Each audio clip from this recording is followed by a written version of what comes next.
학교 재단인 서울 동구학원이 학교의 비리를 제보한 교사를 파면한 데 대해 조희연 서울시 교육감이 특별 감사를 지시했습니다. 조희연 교육감은 부정을 시정하기는커녕 내부 고발자 보복에만 열중했다며 분노를 드러냈습니다. 오늘 나온 뉴스들 정리해 보도록 하겠습니다. 황준호 뉴스 취재팀장 나와 있습니다. 어서 오십시오. 예. 자, 학교 비리 제보한 교사 파면한 사건부터 알아보죠. 예, 지난 2012년이었습니다. 서울 동구 마케팅 고등학교의 안중훈이라는 선생님인데요. 교사는 이 학교 이사장과 행정실장의 금품수수 비리를 서울시 교육청에 제보했습니다. 그러자 서울시 교육청은 특별감사를 실시해서 재단과 동구여중 또 동구 마케팅 고등학교의 인사 회계 분야에서 총 17건의 비리를 적발했고 여기에 관련된 12명을 해임하거나 또는 급여 환수 같은 중징계 처리하라고 지시했습니다. 그 후에 학교 재단 측은 교내 업무 메신저 같은 것을 뒤지는 그런 방식을 통해서 내부 고발자 색출에 나섰고 이 안종훈 교사라는 사람을 고발자로 지목해서 지난 14일이었습니다. 파면을 결정했습니다. 파면이라는 것은 공무원이 받게 되는 처벌 중에서 가장 높은 단계인데요. 공무원 신분이 박탈되는 것은 물론이고 퇴직금의 절반밖에 받지 못하는 그런 불이익이 있습니다. 네. 그래서 조희연 서울시 교육감이 이 학교를 특별 감사하라 이렇게 지시를 했군요. 예, 사실 부당징계 논란이 일기 시작했을 때 이미 조희연 서울시 교육감이 동구학원 쪽에 교사 징계를 멈추라 이런 메시지를 보냈습니다. 그렇지만 재단이 파면을 강행하니까 조 교육감은 긴급 감사반을 편성해서 오는 21일부터 징계 사유와 절차의 적정성 이런 것들을 감사하라고 지시했습니다. 긴급 감사반은 자체감사위원과 시민감사관으로 구성되게 됩니다. 또 조희연 교육감은 자기 블로그에다가 이 학교는 그동안 문제가 됐던 회계 인사 부정을 시정하기는커녕 내부 고발자를 보복하는 데에만 열중하고 있다 이렇게 말하면서 이번 특별감사로 이 사학재단의 행위가 그동안 정당했는지를 분명히 밝히겠다고 분노를 드러냈습니다. 그리고 밀양 송천탑 반대 주민들이 경찰을 상대로 헌법소원을 냈어요? 예, 지난 6월 11일이었습니다. 한전과 경찰이 행정대집행이라는 이름으로 밀양 송전탑 건설을 반대하는 주민들을 강제 퇴거시켰던 사건 다들 기억하실 겁니다. 당시 강제 퇴거를 당했던 주민 69명 그리고 천주교 신부, 수녀, 대책위 관계자 이렇게 48명, 총 117명이 오늘 헌법재판소에다가 헌법소원을 청구했습니다. 당시 경찰이 폭력을 행사하고 인권을 유린하는 등 헌법상의 자유권을 침해했다는 이유였습니다.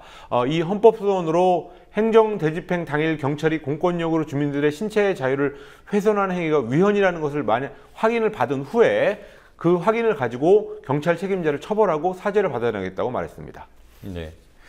자, 그리고 오늘 국방부 조사본부가 군 사이버사령부의 대선 개입 의혹 사건에 대해서 결과를 발표했습니다. 예. 정치 개입은 있었다라고 시인을 했더군요. 그렇습니다. 국방부 조사본부는 지난 대선 때 댓글 공작을 통해서 선거에 개입한 사실이 확인돼서 군 사이버사령부의 수뇌부를 포함해서 21명을 정치 개입 혐의로 입건하겠다고 밝혔습니다.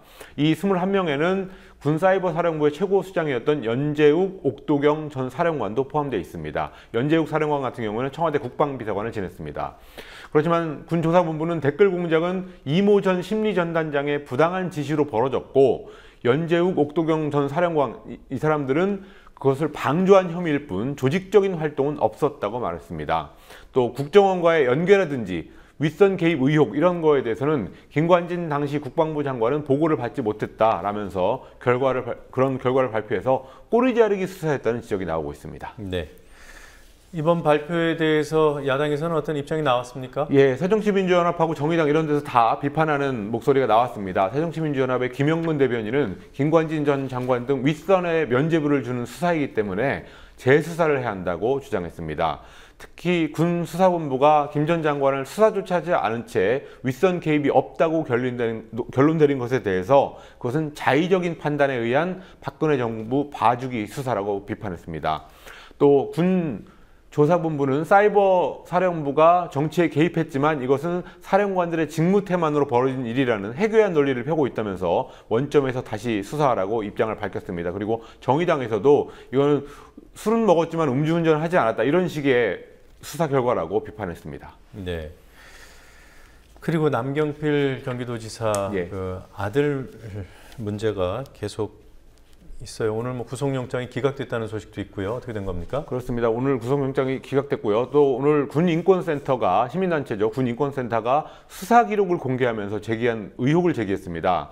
육군 육사단 헌병대 기록을 보면 지난달 말부터 이달 초까지 그 남상병이 자기의 성기를 일병의 엉덩이에 비비는 등 이런 강제추행을 했고 후임병을 총 50회 정도 폭행했다는 진술이 기재되어 있습니다. 오늘 공개된 겁니다. 이 내용은.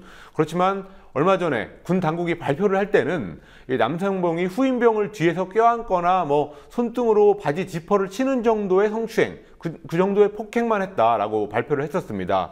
그래서 군인권센터가 오늘 기자회견을 하면서 군 당국이 남상병의 가혹행위의 수준을 낮추고 폭행의 횟수를 축소하고 은폐하고 있다고 비판했습니다. 또 군 당국이 이례적으로 이 사건에 대해서 언론 브리핑을 하지 않은 점, 또 아직도 남상병을 불구속 수사하고 있다는 점, 이런 것들을 지적하면서 국방부 조사본부와 검찰단으로 이첩해야 된다고 주장했습니다. 그래서 이 사건이 처음 나왔을 때는 아무리 그런 정치인의 아들이라고 하더라도 성인이 된 아들이 한 일에 대해서 아버지를 비판할 수 있냐, 이런 말이 나왔었는데 지금 이 권력자의 아들이기 때문에 이렇게 약간 축소하고 은폐했다는 의혹이 나오면서 좀 비판의 목소리가 더 커지고 있는 상황입니다. 네. 그리고 얼마 전에 서울지국장이 조사를 받았던 산케이 신문. 예. 왜 조선일보는 조사하고 처벌하지 않냐, 이런 입장을 밝혔어요. 기사로 얘기한 겁니까? 예, 오늘 기사로 썼습니다. 세월호 창사 당일 대통령의 7시간 행방에 대한 보도와 관련해서 어제 산케이 신문 서울지국장은 9시간 동안, 굉장히 오랜 시간 동안 검찰 조사를 받았습니다. 여기에 대해서 산케이 신문이 어제에 이어서 오늘도 박근혜 정부의 언론 탄압이라고 비판했는데요. 조선일보와의 형평성을 문제 삼고 나섰습니다. 산케이 신문은 언론의 자유를 억압하는 한국, 그러나 조선일보는 구두주의만, 이란 제목의 기사를 통해서 가토지국상 소환 조사 소식을 자세히 전하고 이것은 언론 탄압이라고 논평했습니다. 또 대통령에 대한 보도의 자유는 어디까지 가능하냐라고 하면서 가토지국장이 인용했던 조선일보는 정작 구두주의만 받았다면서 미디어에 따라 다른 정부의 대응을 비판했습니다. 네. 의료 민영화에 반대하는 국민들의 서명이 담긴 서명지를 청와대가 받기를 거부했군요. 예, 의료 민영화 조직 범국민운동본부가 지금까지 의료 민영화 반대한다라는 국민 200만 명의 서명을 받았습니다. 그래서 오늘 이 200만 명의 서명지를 80개의 박스에 담아서 청와대에 직접 전달하려고 했지만 청와대가 경찰을 동원해서 수령을 거부했습니다. 경찰은 청와대 실무진들이 집단적으로 이렇게 민원을 접수받은 선례가 없다라고 하면서 청와대 수령 거부 이유를 전했습니다. 오늘 이렇게 전달에는 실패했지만 범국민운동본부는 8월 말 노동자들의 3차 총파업을 시작으로 해서 의료 민영화를 백지화시키기 위해서 총력을 다하겠다고 밝혔습니다. 네. 자, 지방 정가 소식 한 가지, 이 소식은 좀 짚어봐야겠네요. 예. 서병수 부산시장이 선거법 위반 혐의로 수사를 받고 있지 않습니까? 예. 고발자가 오고돈 전 후보예요. 예.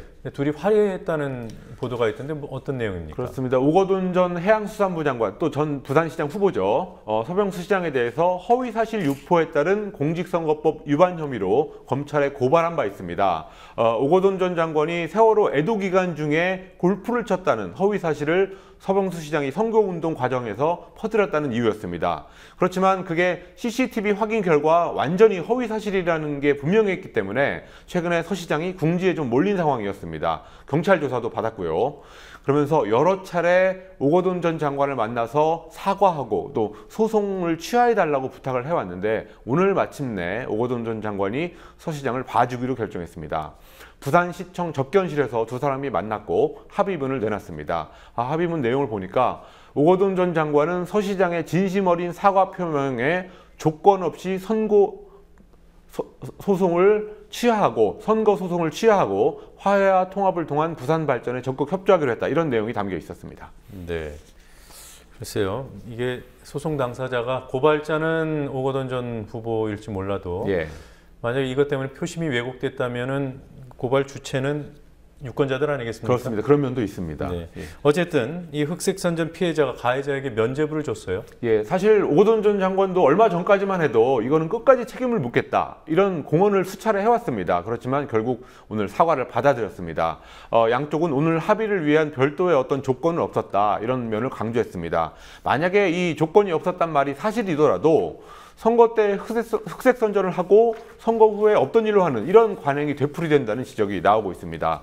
흑색 선전을 한 서 시장뿐만 아니라 사과를 받아들인 오거돈 전 장관도 그런 지적에서 자유롭지 못한 상황인 것 같습니다. 네, 오늘 여기까지 보도록 하겠습니다. 수고하셨습니다. 네.